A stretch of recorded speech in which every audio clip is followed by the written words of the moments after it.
Well, good evening, everybody. Welcome to our Thursday night Anamkara meditation program. With all my heart, with all my love, I welcome you to our program this evening. Great to be getting together in this infinite spacious field of consciousness, so large that if we really are, more and more attuned to it, it helps bring our worldly problems down to a manageable size. So in sadhana, we add the infinite to the finite, and the finite assumes its rightful size, doesn't disappear. But it helps us to have the spaciousness of mind, the fullness of being, to deal with what's going on in this troubled world. And that's why we're here. We're here to do the practices and contemplate the teachings and enjoy satsang with each other. And we have time at the end of the program to be able to chat some. All to be able to draw our mind past the ordinary ways of being in this world, to be able to know the fullness of being, the completeness of being. That's always here, right now, always present. And so we dedicate our practices to knowing that because it's what frees us from suffering. And then we dedicate it to the well-being of all beings, the freedom, the liberation of all beings, so that our practices are not only setting us free, but that they are creating the conditions that empower us to be able to set all beings free from suffering. That highest intent is part of the practice of not just being tied up in the ego mind, which is all about I, me, mine. And so in spiritual practice, that's part of the selflessness of the practice itself, is to dedicate it to the freedom from suffering for all beings, that our practices are empowering us and will empower the world to get free of the suffering that we see so rampant. So we start with that highest intention, that highest invocation of what we're capable of, that highest state of freedom, and that we want to see all beings free in that same way. So thank you for joining me this evening with that intention and with the power of your practices, the power of your presence that you bring to this evening. So again, thank you for coming this evening and joining us in this highest endeavor. So this is what we're embarked on. And tonight I wanted to talk some about part of a conversation we had at the end of the last satsang, that somebody brought up a great question about, the nature of, we see this horrible suffering in the world. We see what's going on because of very deluded individuals in power creating that suffering. And not just suffering, killing, murdering, destroying countless beings, countless children, countless beings in our environment. We see so much destruction and degradation going on that is coming from their deluded states, right? And so there's a part of us, and this is what the person was saying, is, well, what can arise is that kind of anger and that, impulse that you just sort of, you don't act on it, but you want them dead, you want them gone. And that's a natural part of our ordinary sort of instinctive body-mind. And here we are doing practices.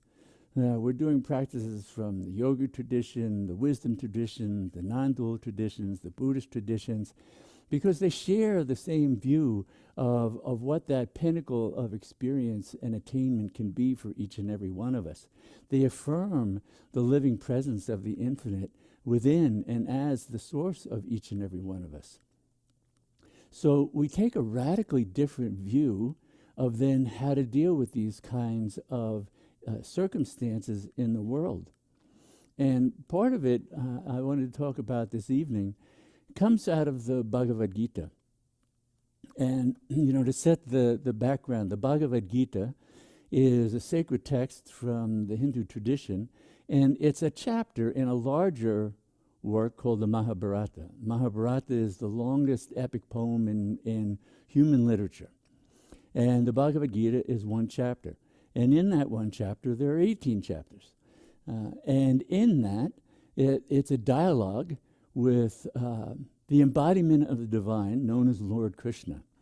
And he's both the guru and the charioteer of the main warrior on the scene, Arjuna, his disciple. And the whole of the Mahabharata is a refined look at this battle between dharma and adharma. What's righteous, what's unrighteous, and how to adhere to the highest that brings us in accord with the divine within ourselves and present in all beings. So that's where dharma takes us. Adharma takes us away from that. That's a degraded view. That's just caught up in the ordinary mind, its desires, its delusions. And so the culmination of what's been happening in the Mahabharata comes about in this then battle on the battlefield that Arjuna and his guru, Lord Krishna, charioteer. And it's a dialogue that happens because there's Arjuna, who's supposed to lead the Pandavas, the whole army that's on the side of Dharma. But the side of Adharma, well, it's not just clearly that they're enemies, they're friends, they're relatives. It's much like in this world that people can get deluded, people we care about, people we love, and wind up on the wrong side of what's the highest truth. And how do we come to terms with that? What do we have to do? And so this was Arjuna's great dilemma. So he's sort of rides out between the two armies with Lord Krishna and gets stymied and doesn't know what to do. So the Bhagavad Gita is the unfolding of the teachings that Lord Krishna gives to Arjuna so that he understands the much larger context of life, the larger context of this battle against good and evil, and his part in it, and the larger context of yoga sadhana, of how do we come to know the truth of who we are, and in fact the truth of what all this reality is, the truth of what all beings are, that's beyond the mind, beyond the ordinary dynamics of the mind that we're so familiar with, right? We have desires. We desire things to be nice for people. We desire an end of war. We desire an end to violence. So those desires come up, and that's natural. How does a yogi deal with that and have a state of equanimity and equipoise because they're informed by wisdom? And so in this second chapter of the Bhagavad Gita that I'm going to be quoting from, that's what's happening. And so Lord Krishna begins to explain to Arjuna how to understand this and what's the ground of the yogic understanding for being able to be present and see this clearly, which means seeing from beyond the mind.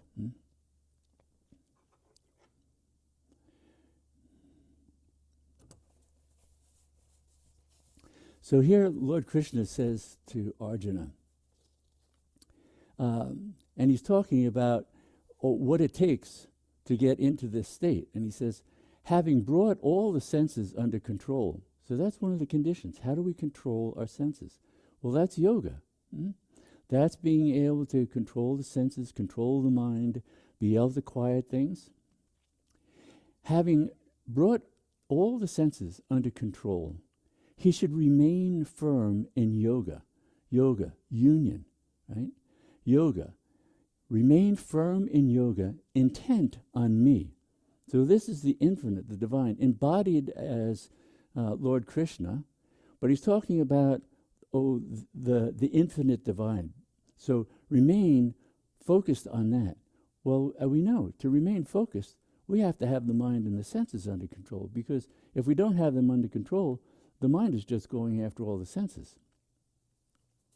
For he whose senses are under control, his intelligence is firmly set. So intelligence, the clarity of mind. We would also say part of that is having viveka, discrimination, discernment, the ability to see the difference between the real and the unreal, the ephemeral and the eternal, the true divine self and the ephemeral mind and ego mind. That discernment is part of the nature of refined intelligence. That's why so many practices aim at the further refinement of that. Lord Krishna goes on to say, so when a man dwells in his mind on the objects of the senses, attachment to them is produced. From attachment springs desire. From desire comes anger. From anger arises bewilderment. From bewilderment, loss of memory. From loss of memory, the destruction of intelligence. And from the destruction of intelligence, he perishes. Those two verses are known as the chain of destruction. They're a teaching on the importance of being able to stabilize the mind and have viveka, discernment, discriminate between your true nature as the self, the capital S self, and the nature of mind. Because the nature of mind is that when it dwells on objects of the senses, attachment to them is produced. So if we get identified with the senses, and then they're dwelling on something, it might be visual, it might be auditory, it might be any of the sense pleasures. When we dwell on that with the mind, then the mind goes, oh, I would like more of that. Or maybe it's something you don't like, oh, I like less of that. But what's coming up is desire. And from that desire, then he says, then comes attachment to these items. And from attachment frees the desire, and from the desire is coming anger. Because desire is never fully met. And even if it's met, it's ephemeral. It's going to wind up, whatever met that desire is going to fade. And then the desire is going to come back. So this chain of destruction of being attached, identified, engaged with the senses building up desire, desire building up attachment, attachment giving birth to anger, then the chain continues. From that anger arises bewilderment. From bewilderment, loss of memory. From loss of memory, the destruction of intelligence. From the destruction of intelligence, he perishes. Because with anger, now this is very interesting that Lord Krishna and the yogis were talking about this many centuries ago, before we had all the neurophysiological research that shows that anger that arises from frustrated desire, it literally takes our frontal lobes offline. So anger is having a neurophysiological impact on our mind and brain. And so that the higher functions of intelligence, discrimination, discernment, memory, remembering, what's the right way to do things? What's that highest teaching? All that starts to go out the window. When we're possessed by anger, that's why we wind up with that state of bewilderment. And we can see that in neurophysiology. We can see that in physiology, how it changes the stress response, the fight, flight, freeze response is exacerbated. All these things that are going on in our nervous system, in our mind and brain, are what they're talking about, what Lord Krishna is imparting to Arjuna as the outcome of getting caught up in that whole cycle, in that whole chain. Discrimination is gone. Our discernment, what's right, what's wrong, what's right to say, what's wrong to say. So when we get angry, what happens? We wind up saying and doing things that later we go, I can't believe I said that. That's what he's talking about. And we know that neurophysiologically that happens because the amygdala, this subcortical area in the brain that is associated with emotions like anger and stress, irritability, it has the power to sort of override higher order thinking in the frontal cortex. So we see the neurophysiology of exactly what's going on here. And we can see then how meditative practices, contemplative practices, help to strengthen the power of our frontal lobes, on that level. That literally research has shown that by doing mindfulness meditation, doing focused mantra meditation, you strengthen the power of brain waves in the left frontal lobe that's associated with higher order thinking, and you decrease activity in the amygdala hijack, being taken over by anger, fear, irritability, all those different emotions. So there's a very practical level on which the sadhana practices impact what's going on in our mind and brain and make us more skillful in the moment, so that we're not just overrun by what's been called amygdala hijack, that area of the brain takes over, and now our whole system, even our higher order thinking, isn't thinking about what's right and what's dharmic and what's the highest truth and what's the infinite self and how are they really truly the self, but they're caught up in their afflictions and delusions. So maybe I could have compassion for them because they're in a state that's much worse than mine, but similar in the sense that, oh, I can get caught up in that. So all that kind of thinking, all that kind of ability to invoke compassion, understanding, detachment, bring about more skillful action in how we're going to respond to things. So we just come up with the impulse of like, I hate that and I want to get rid of them. I may even want to kill them. And all our sense of, oh, what's that about? What happened? Now all of Dharma is gone. So the very foundation of Dharma, ahimsa, nonviolence, gone. Oh, why? Because that impulse that was born first of ignorance. The root cause that all the traditions talk about, ignorance, avidya, unknowing, not knowing the truth of who we are, not abiding in the infinitude of being. This is what Buddha taught, this is what the yogis taught, this is what's in the dialogues of Lord Krishna and Arjuna, this is in Kashmir Shaivism, this is in the highest mystic traditions across the board, non-dual. That is our true nature, but not knowing that gives rise to all these other mind forms, belief forms that are really deluded. They're all deluded because they don't recognize that our true nature is infinite and inviolate, untouchable by anything, even death. That's how radical this framework is. It's saying, go so far beyond that even real threats, not just the imagined ones, yes, we can calm things down. What happens when there's real threat? Oh, they're saying, no, there's a platform of knowing that unfolds in meditative experience. So we have the direct experience of it, not based on faith or belief. We might have faith and belief that others have attained that, experienced that, and that gives us the sense that we too can attain that. But we have to have the direct experience, and we have to be able to abide in that. So much of practice is about opening that experience and stabilizing the mind. So that's why it starts out. Having brought all the senses under control, he should remain firm in yoga, firm in unitive vision, experience. That's the platform for freedom.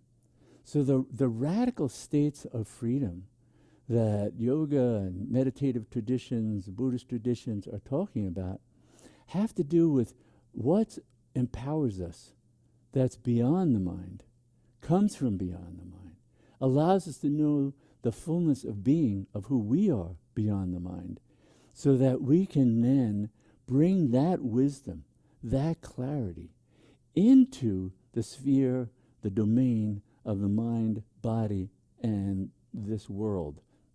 But now informed by the highest truth, the highest knowing, right? Rather than the ignorance in the deluded state of the mind that wandered around the senses, got identified with them, saw objects it desired, wanted them, couldn't get them, got frustrated, got angry, and then all the rest of the chain of delusion and destruction occurs, and we lose our in that state of bewilderment, We lose our memory. We lose our higher order thinking. We lose our intelligence, as Lord Krishna calls it. And then we wind up dead. So that's the ultimate teaching from the Bhagavad Gita on how to be able to, in this very real battlefield, because he's talking to Arjuna, who's on a battlefield, and he sees that as all his beloved families on one side, they're standing for Dharma. Then there's a lot of his beloved family who are on the side of adharma, non-Dharma, and he's going to have to fight them. And so Arjuna is trying to imbibe what Lord Krishna is telling him, to have the magnificent view of what's unfolding here and how he can come to that state and become established in that in order to be skillful on the field of battle. Because that's part of what Arjuna is trying to come back to through Lord Krishna's teachings right in the middle of battle, right? Everything came to a halt because, poor Arjuna got lost in his ordinary mind.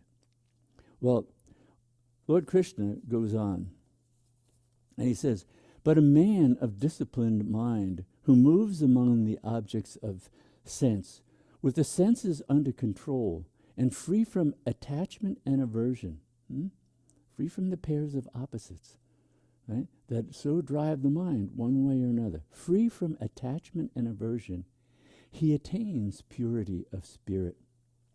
And in that purity of spirit, there is produced for him an end of all sorrow. The intelligence of such a man of pure spirit is soon established in the peace of the self. The peace of the self. The infinite, the boundless self. It really is beyond name and form. Self as a name doesn't do it justice, because as soon as we hear self, we put overlays of limitations on it. This is unspeakable self. This is unspeakable, boundless awareness, consciousness, bliss. That's how the yogis tried to describe it as Satchidananda, pure, boundless being, eternal, untouched, unchanging, the same at all times in all places. Chit, pure consciousness. It's consciousness. It's conscious of its being, and it's all-embracing, all-creative nature. And it's in this rapturous state, ananda, that's the ground of our true existence, Satchidananda, that we can come to know that because we're born with that capacity. It is innate to every human being. It's part of what's recognized as the preciousness of a human birth. That's what we're really trying to come to know in fulfilling the highest purpose of a human birth, is to know that and then be empowered to live that into the world for the benefit of all beings. Because in the end, all beings are ourself. In unitive consciousness, there is no other.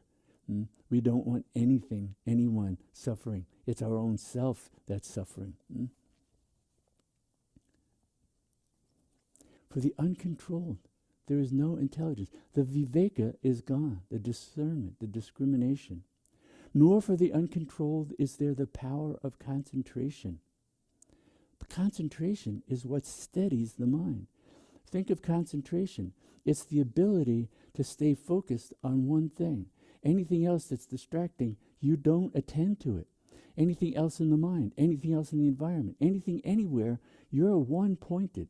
That steadies and stabilizes the mind. That's what's necessary as a foundation for becoming steady in the state of your true self. For him, without concentration, there is no peace, right? Without concentration, with that ability to focus, then we can't even stay focused on the conditions that arise for unconditioned peace. Unconditioned peace. That's the peace of the true nature of who we are. Buddha nature, sublime self, uncaused, unconditioned. The mind's states of peace are all conditioned. I'll be at peace, I'll be at ease, if and when, things in the world allow me to be. So we've made ourself and our state contingent on external conditions, or on conditions of the body, or on conditions of just the mind. But the state that the yogi, the Buddha yogi, the mystics aim for is to know that state, that it's a peace that surpasses understanding, because it's a peace that is unconditioned. It's beyond the mind, but knowable directly because it is of the nature of consciousness itself, to reside in that state of unshakable equanimity. That's why Buddha called it one of the four immeasurables, unshakable equanimity. Not mind-born, the true nature of awareness, consciousness itself. So when the mind runs after the roving senses, it carries away the understanding, even as a wind carries away a ship on the waters. Therefore, O mighty armed Arjuna, he whose senses are all withdrawn from their objects, his intelligence is firmly set. So there you see the yoga, stabilizing the mind, withdrawing it from the senses. Well, that's the first limbs of yoga. We practice the yamas and the niyamas to stabilize our life, to stabilize the mind. We do pranayama, breathing, to further stabilize the mind and the body. We do asana to further stabilize and decondition the mind and body. Then we do pratyahara, the withdrawal of the mind from the senses, so that even the senses are no longer attached to consciousness in the way they ordinarily are, so that they're going to disturb it. So withdrawing from the ordinary modes of the ordinary mind that are at the mercy of all the change that happens within and without. He goes on to say, Lord Krishna, what is night for all beings is the time of waking for the disciplined soul. And what is the time of waking for all beings is night for the sage who sees wisdom.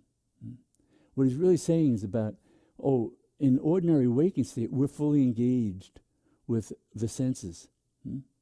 And that's like nighttime. That's the absence of that knowledge and that wisdom. But what to others would seem like they're asleep, that's the stage of that transcendence of experience that the sage is going. So what is night for all beings is the time of waking for the discipline. So what's waking is true awareness, true knowledge, because we're not bound up in the senses. He into whom all desires enter as waters into the sea, which, though ever being filled, is ever motionless, attains to peace, and not he who hugs his desires. So our attachment to desires, it's not the presence of them. In other words, we're not saying we give up desire for peace in the world, for the well-being of all. No, we're not giving that up. We're saying we can have a state of being whose peace, joy, intelligence isn't contingent on that not being realized yet in this world. So we endeavor, it's attachment that stirs the mind, whereas detachment allows us to be skillful and say, how can I act in this world informed by that state of equanimity, that state of joy, that state of knowing that allows me to see the divinity in the most afflicted individual, and act skillfully in this world to help, peace, understanding, dharma to flourish. We need that level of intelligence informing our actions so we don't just become the mirror image of the enemies in the world, equally violent, equally deluded, but thinking we're better because we're opposed to them. That's not the place of freedom. So we're bringing this much higher state of wisdom and knowledge so we can live that into the world as we're attempting to contain and transform the poor afflicted minds of the individuals who are creating suffering for untold numbers of beings. So Lord Krishna goes on, he who abandons all desires and performs actions from longing without any sense of mindness or egotism attains to peace. longing for the divine. It's all an offering. This is the essence of karma yoga. To be selfless in the service. To do what's right with no attachment to the fruits of the action. To be able to offer what we're doing from that place of equanimity. And for uplifting, transforming, but with no attachment to it. So it's right action with detachment. It's being informed by this higher order state of equanimity and pure being that then informs this mind-body instrument that acts in the world to act in a different way, free of attachment, free of the desires. And then able to bring that wisdom and compassion into the world. So Lord Krishna says, this is the divine state, O Arjuna. Having attained that, one is not again bewildered. Settled in that state at the end, at the hour of death, one can attain to the bliss of the divine, the bliss of God. So that it both is setting us free, even as we're acting in the world and doing what's necessary according to the dharma of what our life is, and enjoying the true freedom that isn't contingent on the conditions of mind and body. And that state not only empowers us to live with equanimity and joy in everyday life, but it's also what empowers us to meet death with equanimity, with peace, with knowing the truth of who we are beyond body and mind. That the eternal is the ground of our being. Our eternal is sense of self. That eternal nature is not going to die with the mind and body. So it's not threatened by death. Nothing can threaten that equanimity because it is beyond the reach of even death. That's the radical state that the yogic principles and philosophies and teachings and direct experience lead us to. The same with the other traditions, the Buddhist tradition and non-dual ecstatic traditions that we see around the world, drawing us to knowing that fullness of being so that we can be skillful in the world. We can be attentive. We can act, but in the same time, we're watching from that place of detachment. That our actions are an offering. We're offering it to the divine. It's all an offering to the divine. Even the longing to set other beings free. An offering to the divine, to the infinite, to the boundless one that is the truth of who we are and the truth of what all creation and all beings are. So it's a radically different approach to being able to walk in this world, deal with the conflicts that we see, but to see them through the eyes of wisdom, to see them with viveka, with discrimination, with discernment, to see the divine present and see the power of delusion to create suffering in the world. Because that's what we see. We're seeing what deluded minds can do and all the horrors that have come to humanity for its history have come from that same dynamic.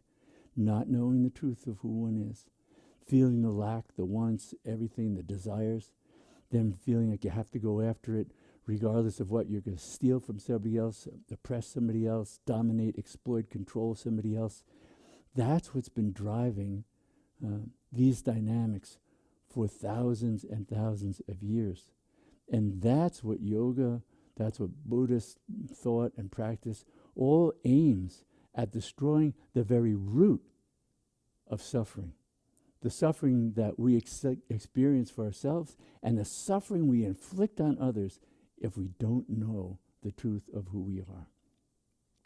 So that sublime state of freedom, coming to know that, inhabit that, become steady in that, that's what's fostered by quieting the mind, steadying the mind, disengaging from the senses, bringing our attention away from all the rivers of the senses in their outgoing flow, turning it within, Now I'm going to turn it to just one thing, the mantra.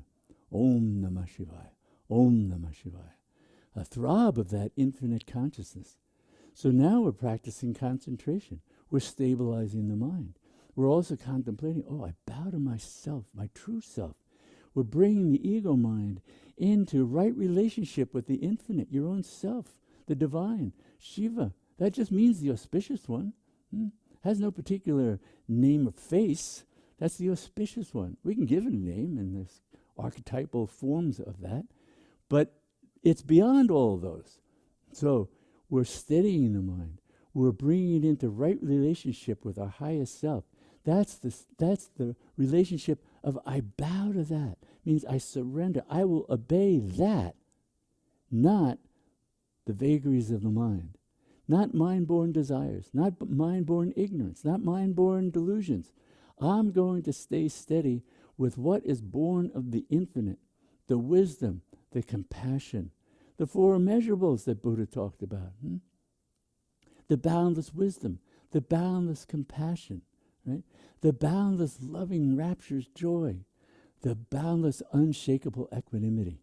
That these are the qualities of that consciousness we can come to know. And then, as Lord Krishna was telling Arjuna, you become established in that. That's why you're stabilizing the mind, so that you don't get attached to the mind and then spinning off wherever it goes.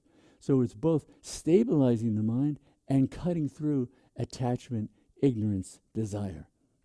All of that in a simple practice of breathing with a mantra and becoming one-pointed on that, becoming absorbed in that. Because fortunately for us, the infinite and the power of that infinite consciousness is present within each and every one of us. If it was just up to the mind, we wouldn't get there. So the mind, it works on transforming itself, withdrawing from attachments and desires, confronting the patterns of reactivity, all that stuff. That's mind-born work. But at the same time, the power of consciousness itself is removing the veil of ignorance so that we can truly know the fullness of our being. And that comes from the direct revelation, the light of that radiant awareness, that boundless awareness, that bare awareness. Bare because it's naked, it's unattached, unidentified with anything, anybody at all. No forms. It's the ground, creatrix of all forms. So we can abide in that and then watch. And then this vehicle of mind and body can act skillfully by being informed with that, in accord with that, aligned with that. And then we can see, when it gets out of alignment, pain and suffering come about.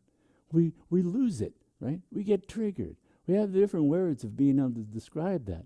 But it's the steadiness that we're developing through the practices, through the contemplation, through deep understanding of what these kinds of teachings and practices are informing us of, about the nature of the truth of who we are, the nature of the mind and its attachment to the body and desires and the suffering that it creates out of that. We can then get free, both through the transformation of mind and the direct impact of the infinitude of being that we come to know in the stillness and the silence of meditation. So with that, that's what we're going to do now. Right? So we're going to chant just for a few minutes and then sit in the stillness, the silence, to get to know who and what we are beyond the mind. To begin with, we just keep the mind focused on mantra. The self reveals itself to the self. So we don't have to worry about trying to reveal it. That's not the mind's job. Mind's job is just become absorbed in mantra. Absorbed means identify with the mantra in the same way you would identify with I'm a man, I'm a woman, I'm this body, I'm this role that I play. Identify with I am that. Shivoham, Shivoham, Buddhaham, Buddhaham. I am that. Hamsa, I am that. Aham, I am. That awareness, that's the ground of our existence. That's where freedom